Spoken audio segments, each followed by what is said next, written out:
Oh, come on. Can't I use the washroom without you guys wanting another unboxing video? Alright. Hello all, this is David from Sunward Hobbies, here to unbox Italeri's 1/72nd scale short Stirling Mark III. There. Will this make you happy? Alright, let's go. Thought I felt a breeze. Alright, so Italeri's Stirling. This kit first arose in 2014 as the Mark IV glider tug version. Then a few years later they re-released it as the Mark I, and then just this year they released it again as the Mark III.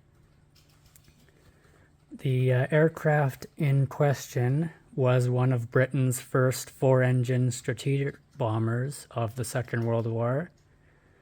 It didn't enjoy as much success or admiration as the Lancaster.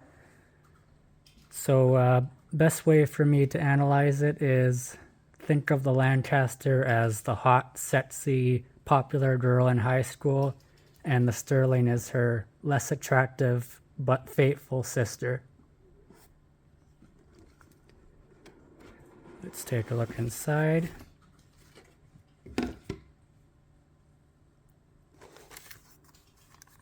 We'll get to these later.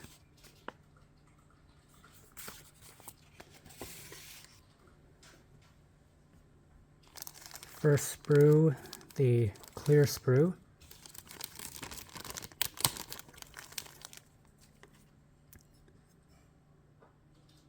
This aircraft has lots of windows.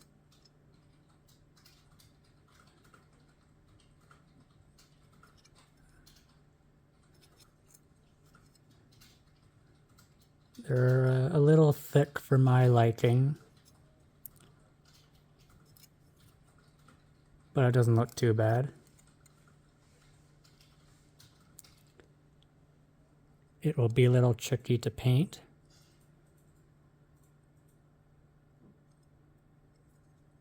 But if there was no challenge in these, why else would we do them?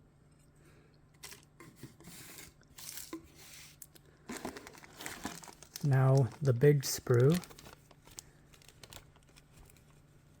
Funny thing about the Short Aircraft Company is their hangars weren't as big as most other aircraft hangars, so that company was basically forced to make aircraft with shorter wingspans, which is why the Stirling, even though it's got a really long fuselage, which in real life I believe was around 80 to 85 feet, the wingspan was only 99 feet.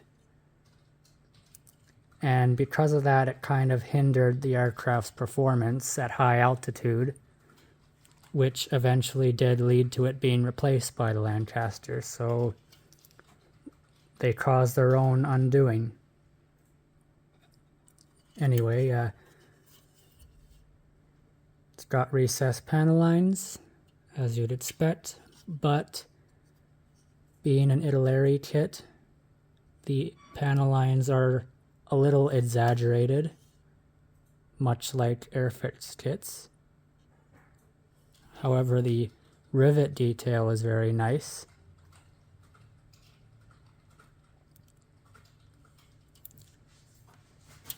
Aside from the fuselage, you've got mostly cockpit and interior parts, such as a crew cabin curtain,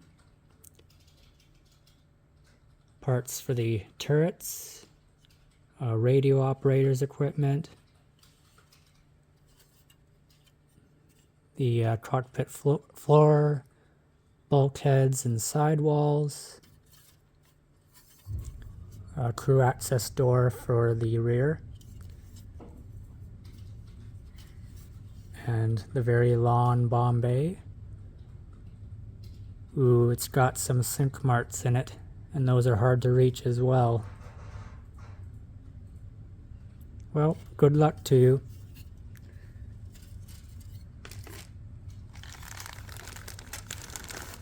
nut sprues, the wings, the aforementioned short wings.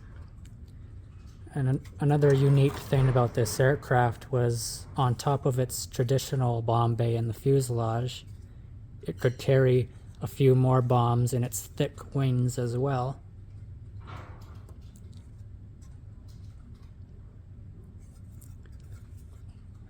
So other than that, you got some more parts for turrets, the ailerons, as well as elevators. And the other sprue pretty much the same, except this one features the rudder.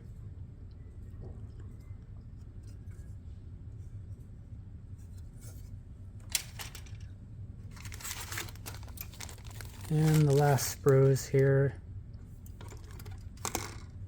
feature the bomb bay doors, exhausts, and some air intakes. 2 of the 4 propellers. All the bombs are included. These look to me like, I believe, 500 pounders.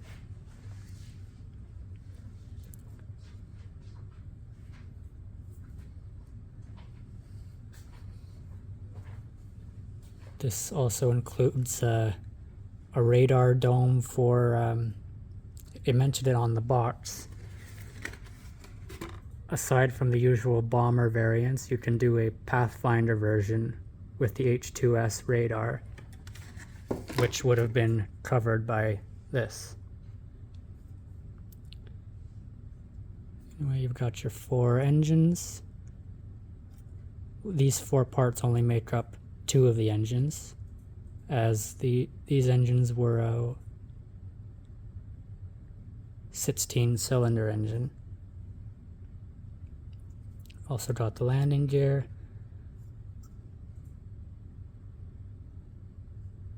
and basically a few more interior parts.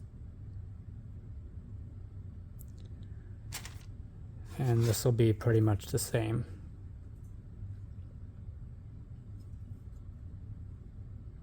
Yeah, all the same.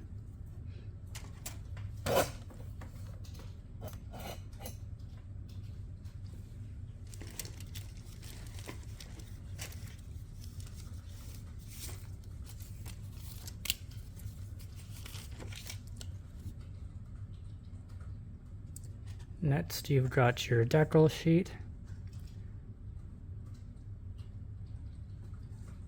Aside from the squadron markings, the insignias will all be the same, and you've got a few different nose art selections to choose from, including a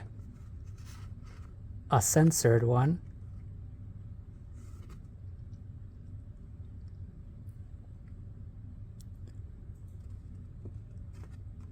plus down here some stencils to go on the bombs, and an instrument panel, and basically the standard walk here, don't do this, don't say that. So that's that. Then as a bonus, photo etch. Although I'm not really too much of a fan of Italeri's photo etch. They give you the covering for the instrument panel. The dials, as you saw, were on the decal. Some seat belts. These are, I believe, they fold up to make tables inside the interior.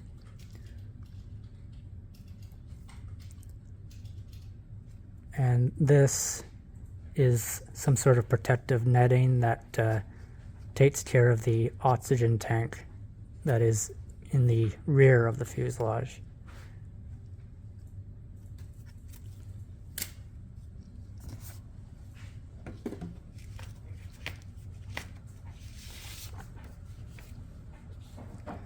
Now, the instruction manual.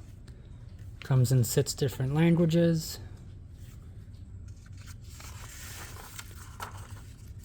At the front is a parts map.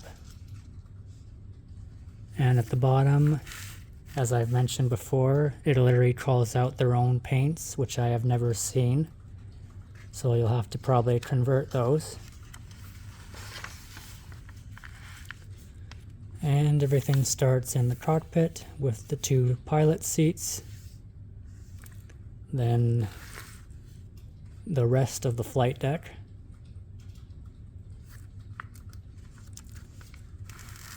And being a thick aircraft, this actually had 2 decks in the front section. This is the navigator and radio operators compartments.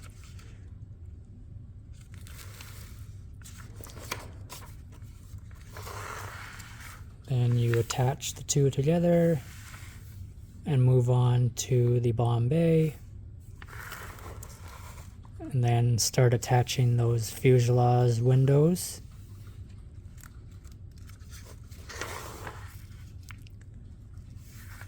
Then it all comes together, plus the front turret. And another strange feature of the aircraft was 2 tail wheels.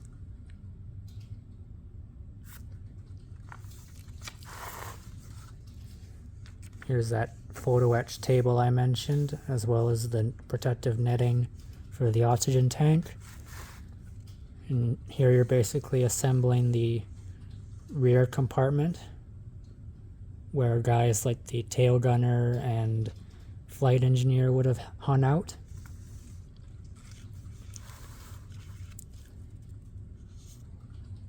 Then you're bringing the 2 fuselage halves together, but not before completing the top turret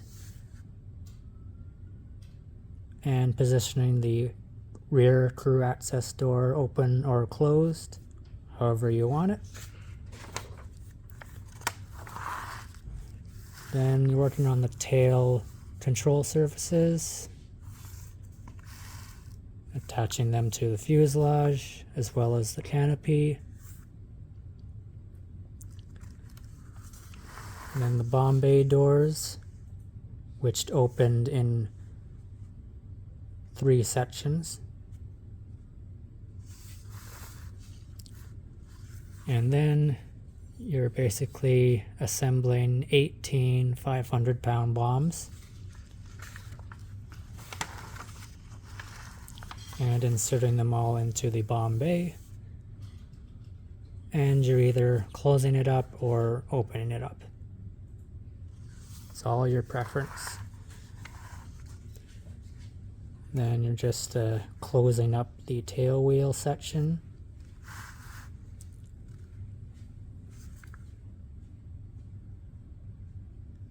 They actually don't cut out the landing lights for you, so you have to do that yourself.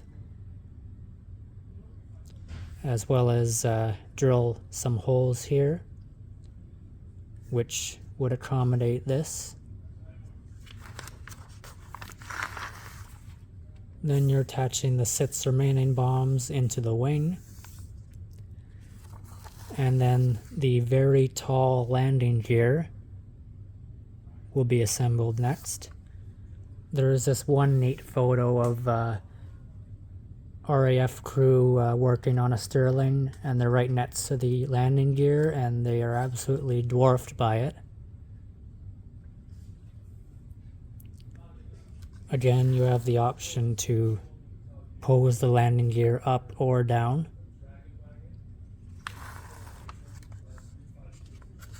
And then you're placing some finishing touches in the landing gear, such as bulkheads and internal structure. Then the wings come together. The landing gear doors. And then you're moving on to the engines. and attaching the engines to the nacelles.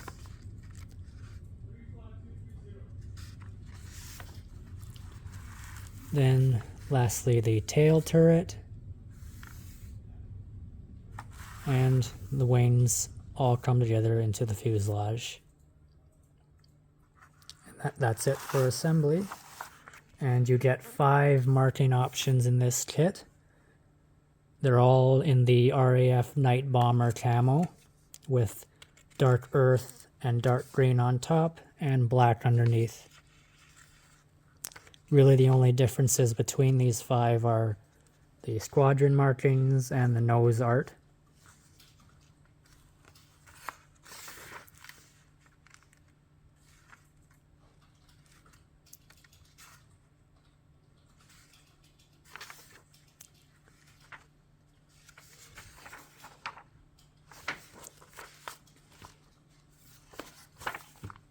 And that wraps things up. In conclusion, this is a pretty nice offering from Italeri. The detail's pretty good. There are some issues with sync marks, which will be quite hard to get around, I admit. And the panel lines, like I said, are a little exaggerated. But I own one myself. I really look forward to building it, and you can pick one up for yourself today at Sunward Hobbies in store or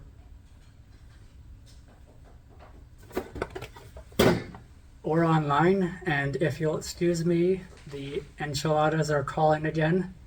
Until the next one, adios.